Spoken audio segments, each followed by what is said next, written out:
នេះគូជាខំចដេ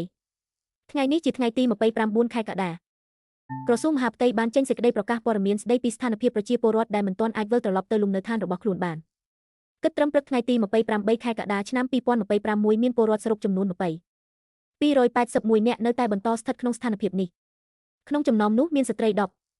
331នាក់និងកុមារ51051នាក់សាធារណជននិងភាគីពាក់ព័ន្ធកំពុងតាមដានការវិវត្តបន្តនៅខេត្តពោធិ៍សាត់ឯកឧត្តមទេសរដ្ឋមន្ត្រីគុនគីមបានអញ្ជើញចុះពិនិត្យដោយផ្ទាល់អំពីស្ថានភាពផលប៉ះពាល់លើដំណាំស្រូវរបស់ប្រជាកសិករការចុះពិនិត្យនេះផ្ដោតលើតំបន់ដែលកសិករកំពុងប្រឈមនឹងបញ្ហាលើផលិតកម្មស្រូវនិងត្រូវការវិតម្លៃស្ថានភាពជាក់ស្ដែងនៅមូលដ្ឋានតាមរយៈការសិក្សាផ្ទាល់អាជ្ញាធរអាចប្រមូលព័ត៌មានពីផលប៉ះពាល់និងស្ថានភាពរស់នៅរបស់កសិករអគ្គស្នងការនគរបាលរាជធានីភ្នំពេញឧត្តមសេនីយ៍ឯកជួនណារិនបានបញ្ជាឲ្យបើកការស្រាវជ្រាវនិងអនុវត្តវិធានការតាមផ្លូវច្បាប់ចំពោះករណីយុវជនម្នាក់ដែលតាំងខ្លួនជាកូនខ្លានិងត្រូវបានរាយការណ៍ថាបង្កអំពើហិង្សានៅក្នុងខណ្ឌចំការមុនការបញ្ជានេះមានគោលបំណងឲ្យសមត្ថកិច្ចពិនិត្យសាវតាព្រមទាំងស្វែងរកព័ត៌មានពាក់ព័ន្ធនឹងហេតុការណ៍សាធារណជននិងភាគីពាក់ព័ន្ធកំពុងតាមដានការវិវត្តបន្តសម្ដេចតេជោហ៊ុនសែនប្រធានព្រឹទ្ធសភាបានអនុញ្ញាតជូនលោកយូស៊ីហ៊ីសាកៃនូម៉ាអគ្គនាយកប្រតិបត្តិក្រុមហ៊ុន Mind Beer Mitsumi In ចូលជួបសម្ដែងការគួរសមនិងពិភាក្សាការងារជំនួបនេះបានធ្វើឡើងនៅវិមានសាមគ្គីភាពនៃព្រឹទ្ធសភានាព្រឹកថ្ងៃទី28ខែកក្កដាឆ្នាំ2026 Mind Beer Mitsumi In សាធារណជននិងភាគីពាក់ព័ន្ធកំពុងតាមដានការវិវត្តបន្តថ្លៃលក់រាយប្រេងឥន្ធនៈនៅតាមស្ថានីយ៍បានបន្តឡើងថ្លៃដោយសាំងធម្មតាត្រូវបានកំណត់លក់ក្នុងតម្លៃ4,550រៀលក្នុង1លីត្រចំណែកប្រេងម៉ាស៊ូតមានតម្លៃ5,250រៀលក្នុង1លីត្រតម្លៃថ្មីនេះជាតម្លៃដែលអ្នកប្រើប្រាស់ត្រូវពិនិត្យនៅតាមស្ថានីយ៍មុនពេលចាក់ប្រេងសម្រាប់ការធ្វើដំណើរឬការដឹកជញ្ជូនទំនិញសាធារណជននិងភាគីពាក់ព័ន្ធកំពុងតាមដានការវិវត្តបន្តក្រសួងសុខាភិបាលបានរំលឹកដល់ស្ត្រីមានផ្ទៃពោះឲ្យបង្កើនការប្រុងប្រយ័ត្នចំពោះជំងឺគ្រុនឈាមជំងឺនេះអាចបង្កអាការៈធ្ងន់ធ្ងរនិងហានិភ័យដល់ជីវិតប្រសិនបើមិនព្យាបាលទាន់ពេលក្រសួងណែនាំឲ្យកម្ចាត់ប្រភពទឹកដក់សម្អាតបរិវេណជុំវិញផ្ទះនិងប្រើមុងការពារមូសបើមានក្តៅខ្លួនខ្លាំងឈឺក្បាលឬមានសញ្ញាខុសប្រក្រតីត្រូវទៅមណ្ឌលសុខភាពជាបន្ទាន់សាធារណជននិងភាគីពាក់ព័ន្ធកំពុងតាមដានការវិវត្តបន្តធនាគារជាតិនៃកម្ពុជាបានពន្យល់អំពីលក្ខណៈសុវត្ថិភាពសំខាន់នៅលើក្រដាសប្រាក់ប្រភេទ 50,000 រៀលដើម្បីជួយសម្គាល់ប្រាក់ពិតនិងទប់ស្កាត់ការក្លែងបន្លំអ្នកប្រើប្រាស់គួរពិនិត្យរូបភាពសញ្ញាដែលអាចមើលឃើញនៅពេលបង្វិលក្រដាសប្រាក់ខ្សែសុវត្ថិភាពនិងផ្នែកបោះពុម្ពដែលអាចប៉ះដឹងបានសាធារណជននិងភាគីពាក់ព័ន្ធកំពុងតាមដានការវិវត្តបន្តអ្នកជំនាញសុខាភិបាលកំពុងជំរុញឲ្យប្រជាជនកម្ពុជាកែប្រែទម្លាប់រស់នៅនិងធ្វើតេស្តសុខភាពជាប្រចាំខណៈជំងឺមិនឆ្លងកំពុងកើនឡើងជំងឺទឹកនោមផ្អែមសម្ពាធឈាមខ្ពស់ជំងឺបេះដូងនិងមហារីកអាចវិវត្តយ៉ាងស្ងៀមស្ងាត់ដោយមិនបង្ហាញរោគសញ្ញានៅដំណាក់កាលដំបូង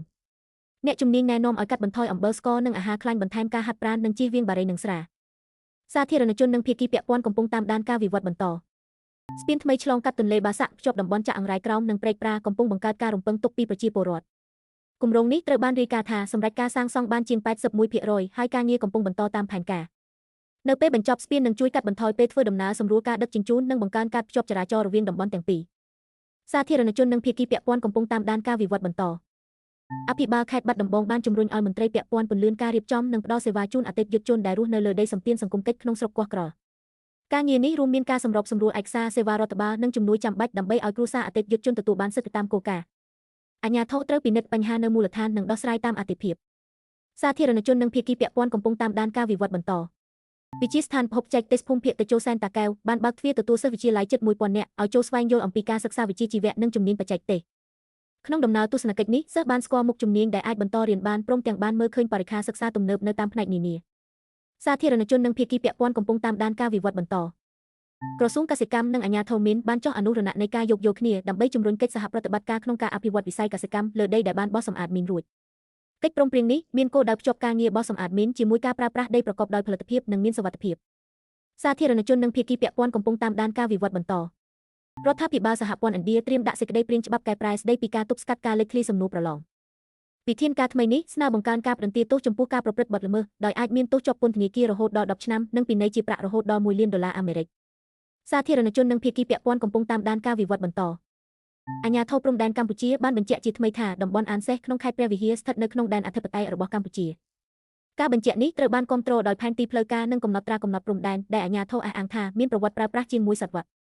តំបន់អានសេះគឺជាច្រកព្រំដែនដាច់ស្រយាលមួយដែលមានសារៈសំខាន់ចំពោះការគ្រប់គ្រងនិងការពារទឹកដីរដ្ឋបានប្រកាសឲ្យប្រជាពលរដ្ឋដែលទទួលបានដីតាមកម្មវិធីផ្ដល់ដីការពារព្រៃត្រៀមខ្លួនទៅរស់នៅក្នុងលំនៅឋានថ្មីការបែងចែកទីតាំងលំនៅឋានត្រូវបានរៀបចំតាមរយៈការចាប់ឆ្នោតដើម្បីកំណត់ទីតាំងជូនគ្រួសារដែលមានសិទ្ធិទទួលផលប្រជាពលរដ្ឋត្រូវត្រៀមឯកសារនិងសម្ភារៈចាំបាច់ស្របតាមការណែនាំរបស់អាជ្ញាធរមូលដ្ឋានមុនពេលផ្លាស់ទីទៅកាន់ទីតាំងថ្មីសាធារណជននិងភាគីពាក់ព័ន្ធកំពុងតាមដានការវិវត្តបន្ត ក្រសួងមុខងារសាធារណៈបានជូនដំណឹងថាមន្ត្រីដែលអវត្តមានពីការងារហើយមិនមានមូលហេតុសមស្របអាចប្រឈមនឹងការកាត់ឈ្មោះចេញពីក្របខ័ណ្ឌមន្ត្រីរាជការវិធានការនេះមានគោលបំណងពង្រឹងវិន័យនិងធានាឲ្យការបំពេញការងាររដ្ឋមានប្រសិទ្ធភាពមន្ត្រីត្រូវបង្ហាញមូលហេតុនិងអនុវត្តតាមនីតិវិធីសុំច្បាប់ឲ្យបានត្រឹមត្រូវសាធារណជននិងភាគីពាក់ព័ន្ធកំពុងតាមដានការវិវត្តបន្តក្រសួងការងារបានអំពាវនាវដល់ពលករនិងកម្មសិក្សាការីខ្មែរនៅប្រទេសជប៉ុនឲ្យបង្កើនការប្រុងប្រយ័ត្នបន្ទាប់ពីមានគ្រោះរញ្ជួយដីកម្រិត7 1 រិចតរនិងការប្រកាសអាសន្នលោកយ៉ាស៊ូណាមអ្នកដែលស្ថិតនៅតំបន់រងផលប៉ះពាល់ត្រូវតាមដានសេចក្តីជូនដំណឹងពីអាជ្ញាធរជប៉ុននិងអនុវត្តតាមការណែនាំជម្លៀសសាធារណជននិងភាគីពាក់ព័ន្ធកំពុងតាមដានការវិវត្តបន្តប្រធានបេសកកម្មក្រុមអ្នកសង្កេតការណ៍អាស៊ានប្រចាំកម្ពុជាបានចូលរួមស្ដាប់បទបង្ហាញអំពីវឌ្ឍនភាពការងារខណ្ឌសីមានិងបោះបង្គោលព្រំដែនកម្ពុជាថៃបទបង្ហាញនេះធ្វើឡើងដោយប្រធានក្រុមវាស់វែងចម្រុះកម្ពុជាថៃដើម្បីបង្ហាញពីដំណើរការនិងការងារបច្ចេកទេសដែលបានអនុវត្តភាគីពាក់ព័ន្ធត្រូវបានរំពឹងថានឹងបន្តតាមដានជំហានបន្ទាប់យ៉ាងជិតស្និទ្ធ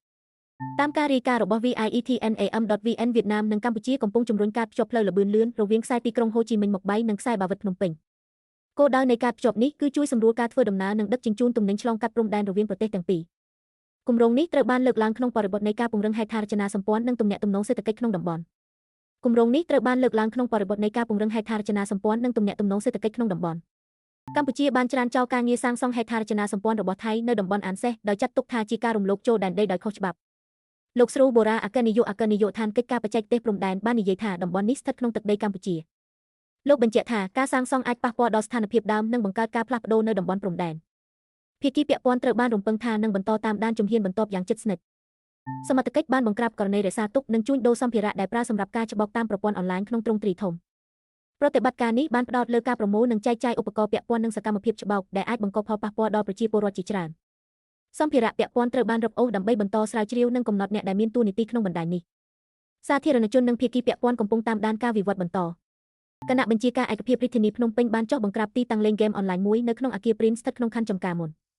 ក្នុងប្រតិបត្តិការនោះជនបរទេសចំនួន54នាក់ត្រូវបានឃាត់ខ្លួនដើម្បីសាកសួរនិងពិនិត្យសកម្មភាពពាក់ព័ន្ធកម្លាំងមានសមត្ថកិច្ចក៏បានត្រួតពិនិត្យទីតាំងនិងសម្ភារៈប្រើប្រាស់នៅក្នុងអគារដើម្បីប្រមូលព័ត៌មានសម្រាប់នីតិវិធីបន្តសាធារណជននិងភាគីពាក់ព័ន្ធកំពុងតាមដានការវិវត្តបន្តក្រសួងសង្គមកិច្ចបានប្រកាសដាក់ឲ្យប្រើប្រាស់សៀវភៅណែនាំថ្មីស្តីពីសុវត្ថិភាពកុមារតាមប្រព័ន្ធអនឡាញឯកសារនេះមានគោលបំណងជួយឲ្យកុមារមាតាបិតាអាណាព្យាបាលនិងអ្នកអប់រំយល់ដឹងពីហានិភ័យនៅលើបណ្ដាញនិងវិធីការពារខ្លួនសាធារណជននិងភាគីពាក់ព័ន្ធកំពុងតាមដានការវិវត្តបន្តក្នុងកិច្ចសម្ភាសន៍សេដ្ឋកិច្ចអ្នកជំនាញទេសចរបានពិភាក្សាពីមូលហេតុដែលភ្ញៀវទេសចរអន្តរជាតិធ្លាក់ចុះក្នុងរយៈពេល6ខែឆ្នាំ2026ការវិភាគបានលើកឡើងពីកត្តាជាច្រើនដែលអាចពាក់ព័ន្ធនឹងស្ថានភាពសេដ្ឋកិច្ចការធ្វើដំណើរអន្តរជាតិនិងការប្រកួតប្រជែងរបស់គោលដៅទេសចរក្នុងតំបន់សាធារណជននិងភាគីពាក់ព័ន្ធកំពុងតាមដានការវិវត្តបន្ត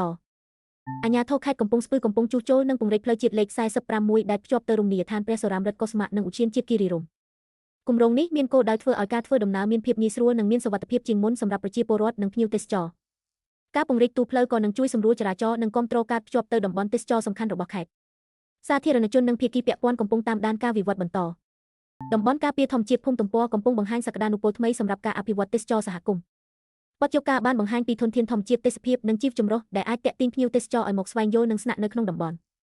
តាមរយៈការរៀបចំសេវាកម្មនាំភ្ញៀវម្ហូបអាហារនិងផលិតផលក្នុងមូលដ្ឋានប្រជាពលរដ្ឋអាចបង្កើនប្រាក់ចំណូលនិងពង្រឹងជីវភាព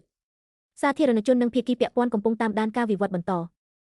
ដ្ឋបានប្រកាសឲ្យប្រជាពលរដ្ឋដែលទទួលបានដីតាមរយៈការចាប់ឆ្នោតក្នុងកម្មវិធីផ្ដល់ដីនិងការពារព្រៃត្រៀមចូលទៅរស់នៅក្នុងលំនៅឋានថ្មីរបស់ខ្លួនគោលដៅនៃការរៀបចំនេះគឺជំរុញឲ្យគ្រួសារទាំងនោះមានទីលំនៅច្បាស់លាស់និងអាចចាប់ផ្ដើមជីវភាពនៅទីតាំងដែលបានកំណត់